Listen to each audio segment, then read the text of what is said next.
Hi there, welcome to IndyCar on the 7th of February. Now, over the past few days, you've heard me talking about how Michael Gove used the opportunity of a poll to make, I think, to find out, let's put it this way, to find out how best to undermine support for independence. Now, this poll which Michael Gove conducted, as I mentioned in the previous two programmes, was highly detailed and gave insights into just what it would take for support for independence to be pushed downward. And we since discovered from quotes taken directly from this newly revealed published poll that the First Minister's resignation was one of those things, one of those political actions which he knew would reduce people's likelihood to vote for independence and to support it. So that is all known about, but what we often forget is just how Michael Gove afforded the poll. What did he use for funding to actually produce this result? How did he get the money to do that? Well, as I say, we've forgotten this, but a few years ago, in fact, just after the COVID lockdowns, Ian Blackford, who was then the SNP's leader in Westminster, obtained copies of documents through the Commons, through the Westminster Parliament, which showed that Michael Gove had got the funding for this poll, not from central government funds or from the Tory party, but actually by diverting £500,000 out of what should have been COVID funding for Scotland. This is funding which was supposed to be spent on preventative measures for COVID, and yet it was diverted directly from the COVID pandemic efforts of the Scottish Government into a politically motivated poll. Now, in the midst of accusations that Nicola Sturgeon used the COVID pandemic and her daily presentations, TV appearances and so forth, where she gave clear and, I think, consistent statements on a regular basis to the population of Scotland. The accusation that was being made in the media, and still is actually by the UK's media, is that Nicola Sturgeon used the pandemic for political purposes. I don't believe this. There were obviously political aspects to this, and for the First Minister it was obvious that it should have been relatively easy for somebody with her capacity for communication to easily outstrip the Westminster Prime Minister Boris Johnson, whose haphazard and often forced public TV appearances appeared shambolic, incoherent, and basically without any real structure. So it wasn't all that difficult for the First Minister to come over as being much more in control and in command, and far more communicative and more sympathetic towards people affected by COVID and the lockdown restrictions which she was forced to impose. In the midst of that, we have Michael Gove deviously siphoning off money intended for use in the COVID effort in order to basically obtain political gain, which he now has because of what the First Minister eventually ended up doing, which was giving the English Supreme Court the chance to say no to a Scottish referendum using the Scottish Parliament as the legislative body, and is eventually her resignation. Now, nobody is claiming at the moment that Nicola Sturgeon sold out. In fact, many people have said to me recently that the First Minister has been under tremendous strain for over 15 years, and that takes a toll on any human being, that it can get too much for anyone, and eventually she may well have decided that she'd had enough of being pilloried and mocked and accused of all sorts of things for 15 years. And that is just the lot of any Scottish political leader who dares to suggest that Scotland should have a right to vote on its own future. However, the fact that Michael Gove spent over £500,000 to find out how to undermine independence just goes to show you what a hypocritical bunch the Tories actually are, and how hypocritical the British media is here in Scotland in attempting to paint the First Minister in the same light as very obviously what Michael Gove was up to quietly in the background. Now, speaking of funding brings me to the second topic of today's programme, and as a professional driving instructor, somebody who spends sometimes between 12 and 15 hours a day, 6 days a week on Scotland's roads. I can tell you that the roads, particularly where I live in Glasgow and where I work, are in an appalling condition. Often an entire street will be pockmarked with potholes, ruts, collapsed manhole covers, badly compacted repairs, utility trenches which haven't been compacted properly, and so on. The list goes on and on. But why are Scotland's roads in such a bad state?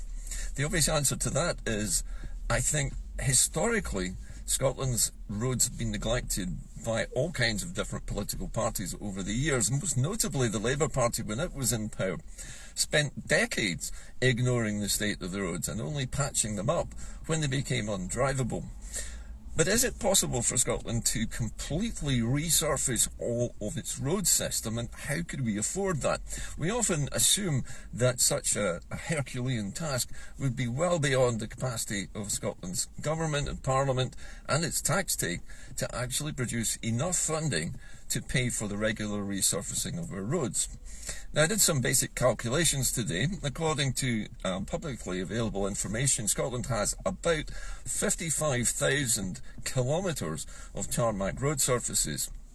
And I looked again at the costs of not just repairing the potholes, but actually stripping up the tarmac, which is basically crumbly, and replacing all of it, all 55,000 kilometres of roads. And you might be thinking, oh no, there's no way you'd be able to do that on what Scotland gets from Westminster.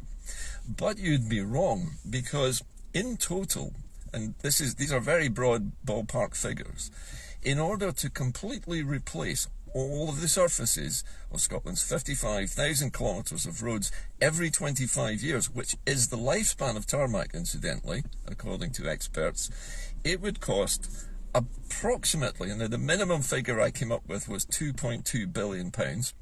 The maximum would be about twice that, maybe as much as £5 billion. And you might think, oh my God, that's an awful lot of money, £5 billion. However, if you spread that over 25 years, as you would need to do anyway, because you're going to do it every 25 years, the cost of that comes down to just £88 million a year. And that's the best case. It could be more than that. It could be as much as £160 million a year. But that's a drop in the bucket in terms of Scottish tax revenues over the year. And I've calculated that if road taxes in Scotland were actually spent on the roads, resurfacing them every 25 years, that the average road tax would be between £50 and £100 a year. And that's assuming that there's approximately 4 million vehicles using our roads. So you can see that the idea of repairing, not just repairing, but totally resurfacing every single inch of tarmac every 25 years is a lot cheaper than you might imagine. Now, before anybody starts piling on and saying, well, I'm a tarmac expert and that's a load of nonsense, yes, these are ballpark figures. I'm not claiming this is scientific research. But even if it were twice the price I'm suggesting, we're still looking at no more than about £200 a year tops on average for road taxes. Now, it doesn't necessarily need to be done as road tax. Remember that road taxes in the UK are no longer reserved or ring-fenced for the roads. They go into the general taxation pool, and that, incidentally, was the choice of Gordon Brown when he was the Chancellor. He basically took all taxes, lumped them all together, so that is why we do not have a roads budget anymore. But to my mind, the road surfaces in Scotland are a critical part of public infrastructure and are owned by local authorities for the most part. Yes, there are some private roads and private estates and so on. They would be responsible for their own repairs and their own resurfacing work. But by and large, Scottish road infrastructure is really the property of all the people of Scotland. And because of that, it would make more sense for all of Scottish roads to be resurfaced every 25 years by the Scottish Government. Yes, we would have to probably use contractors to do it, but they would be on retainer, and the road resurfacing programme would roll constantly. All year round, every road that needed it would be replaced until gradually we'd replace them all, and then 25 years later we start it over again. That is what planned resurfacing maintenance is about. And in doing this, we can keep the road system in perfect condition at a cost we can all afford. Now, you might think that I'm oversimplifying this, and perhaps I am a bit, but I just wanted to show you that it is not beyond the wit, even of the current devolved administrations, to do what I'm suggesting from general taxation. It could be done, and I think it should be done as well. Now, I know there's no chance that the Scottish Government is going to have devolved powers over road taxes at all. In fact, any additional taxation powers are not likely to come. In fact, probably the British Government is going to remove whatever limited tax powers the Scottish Government actually does have. So what we're talking about here is doing this when we're independent, and it's another real selling point for everybody in Scotland who enjoys driving or drives for a living, or anyone who is in a haulage company, anybody who runs a taxi business or a bus company. The repair work alone to broken suspension and burst tyres every year runs into millions of pounds, and I can testify to that, as hitting a pothole last year cost me over £150 for a brand new tyre. That's a big expense when you're running a business like mine. So I guess what I'm saying to you today is two things. Michael Gove has lied. He has politicised the issue of independence himself, and not only that, but he spent COVID money doing it, and we've forgotten this. But it's true, and you can find these facts online almost anywhere. Just look at Ian Blackford's own output and you'll find it. And also, we could afford better roads. We could afford to do it right now, but unfortunately the British Government will probably not allow it. The Scottish Parliament could do this from its existing taxation, the block grant, and could allocate them for a rolling programme of resurfacing work, rather than simply dualling certain roads, which is what it's doing at present time. It could be done.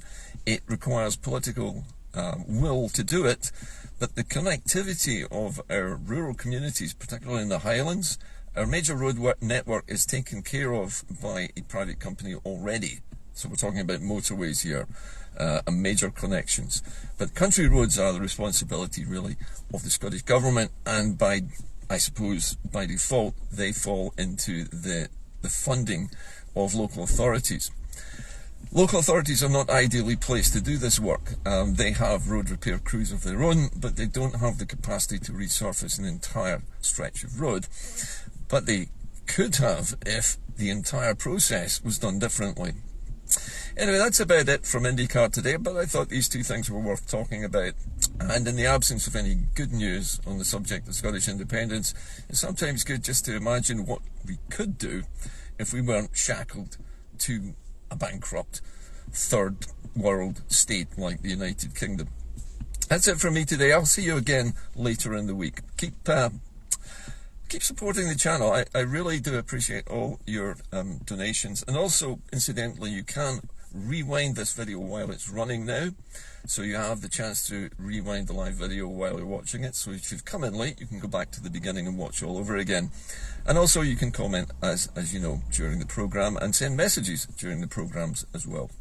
That's it from IndyCar today. I'll see you all a little bit later in the week. In the meantime, keep the faith, and I'll see you soon. Bye for now.